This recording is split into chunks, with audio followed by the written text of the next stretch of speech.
man. Brownlee looking for Kiambao for three. Ka-Express, mainit ang simula ng tune-up game ng Gilas Pilipinas kontra Macau Black Bears.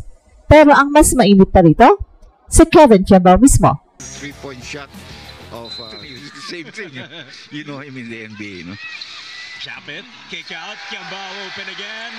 Another one. Tatlong sunod-sunod na three-pointers ang pinakawala ni KQ sa unang quarter pa lang, na agad nagpakita ng kanyang confidence, shooting rhythm, at court awareness ng isang bihasang pro. Bagamat tune-up game lang ang laro, naging matunog ang performance ni KQ, lalo na't dumating siya mula sa NBA workout sa US nitong mga nakaraang linggo. Well, hindi may tatanggi, dala ni KQ ang kumpiyansa at maturity ng isang player na humarap na sa mas mataas na antas ng basketball. At ayon sa coaching staff, malaking bagay ang NBA exposure ni KQ at ngayon pa lang, ramdam na ng Gilas ang epekto nito. Ang kanyang improved shooting range, decisiveness at versatility ay umangat sa laban kontra sa mas matatangkad na Macau squad. Sa kasagsagan ng viral clips,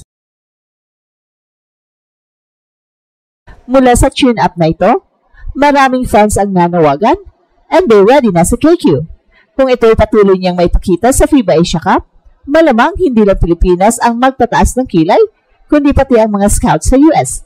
Samantala, isang malaking sorpresa rin ang pag-upo ni Kai Soto sa bench kasama si Jimmer Fajardo ng Gilas Pilipinas sa tune-up game kontra Macau Black Bears. Suot ang white shirt at nakangiti habang pinapanood ang laro. Agad siyang napansin ng mga fans at media sa Araneta Coliseum.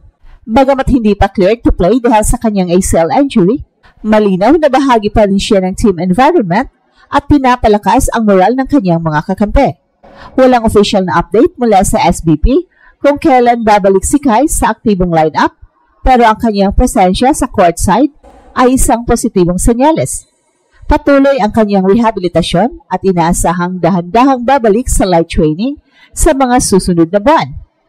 At para sa Gilas faithful, malaking bagay ang makitang kasama pa rin si Kai. Isang paalala na ang kanyang journey ay hindi pa tapos at nananatili siyang bahagi ng national team's long-term future.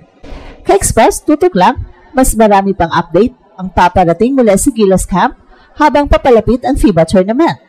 Isang matinding pasabog ang ipinakita ni Kevin Kiambao sa first quarter ng tune-up game ng Gilas Pilipinas kontra Macau sa Smart Araneta Coliseum.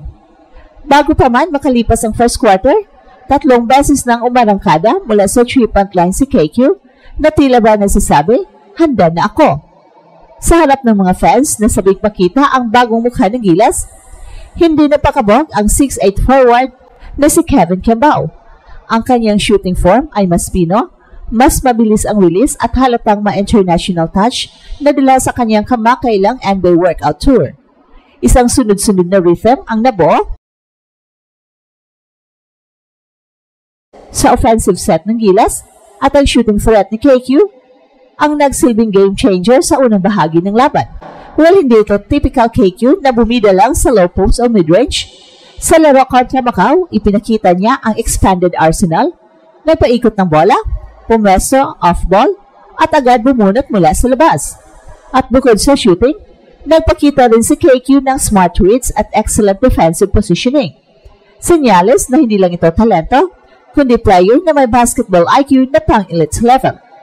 At ayon sa coaching staff ng Gilas, malaking epekto ang hatid ng NBA workout sa growth ni KQ.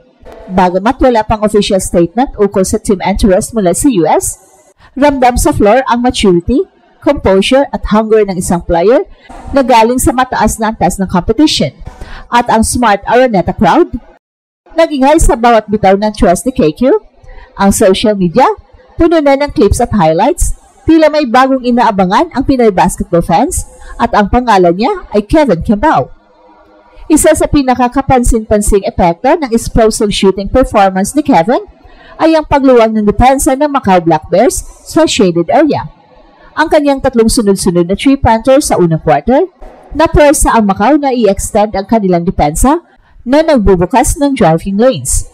Ang spacing na ito ay hindi lang aksidente.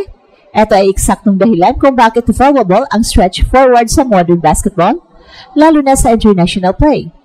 At kung tutusin, Ito ang eksaktong role na pinakita ni Kevin sa kanyang mga NBA workouts. At ayon sa mga insider reports, ang mga kupunang naka-workout ni KQ, kabilang na ang Toronto Raptors at Miami Heat, ay naghanap ng mga forwards na may size, passing at consistent shooting sa labas.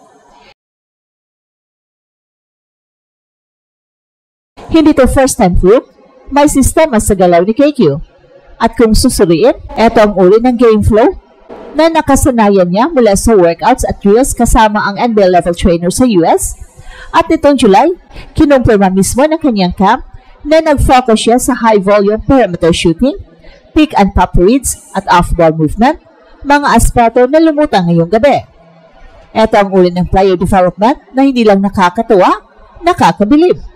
Sa kaligitnaan ng tune-up game ng Gilas Pilipinas laban Macau Black Bears, agad na naging viral sensation si Kevin Kembao matapos ang kanyang 3 sunod-sunod na 3-pointer sa first quarter.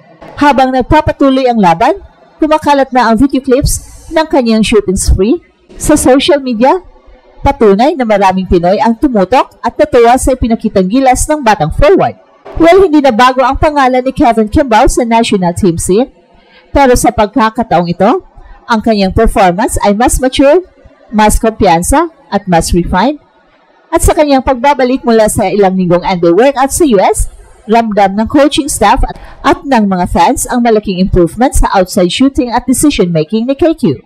At dahil sa presensya niya bilang floor spacer, lumuwag ang opensa ng Gilas. Nakita ito sa mas madaling paggalaw ng bola, mas maayos na spacing at mas mabilis na tempo ng opensa. Ang 3 threes ni KQ ay nag-ambag ng momentum sa Gilas na unti-unting nakahabol matapos ang maagang kalamangan ng Macau Black Bears. Well, wala mang official na pahayag ang coaching staff tungkol sa kanyang magiging role sa FIBA Asia Cup. Malinaw na ang kanyang performance ngayong gabi ay isang malakas na pahiwatig na handa siyang gampanan ang mas malaking papel. At abangan ang official na updates mula sa SBP sa final roster decisions at susunod na practice schedule ng Gilas. Sa patuloy na init ng NBA off-season, maraming bigating galawan ang gumulantang sa liga.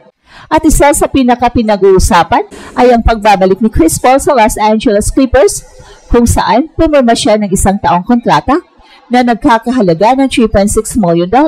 At muling magsama-sama sina Chris Paul, James Harden at bagong recruit na si John Collins, habang si Brook Lopez naman ay magbibigay ng veteran presence sa loob. At ayon sa team sources, ang pagkuha kay CP3 ay bahagi ng kanilang paghahanda para sa isang huling championship run sa West. Sa isa pang malaking balita, official nang bumalik si Damian Lillard sa Portland Trail Blazers sa pamamagitan ng 2 taong deal na halos umabot sa $141 million. Ang pagbabalik na ito ay nag-ugat matapos ang kanyang short stint sa Milwaukee Bucks at tila gusto niyang tapusin ang kanyang career kung saan siya nagsimula. At ito ang Express Info kung saan bawat kwento ginulat ang mundo. Don't forget to like and subscribe.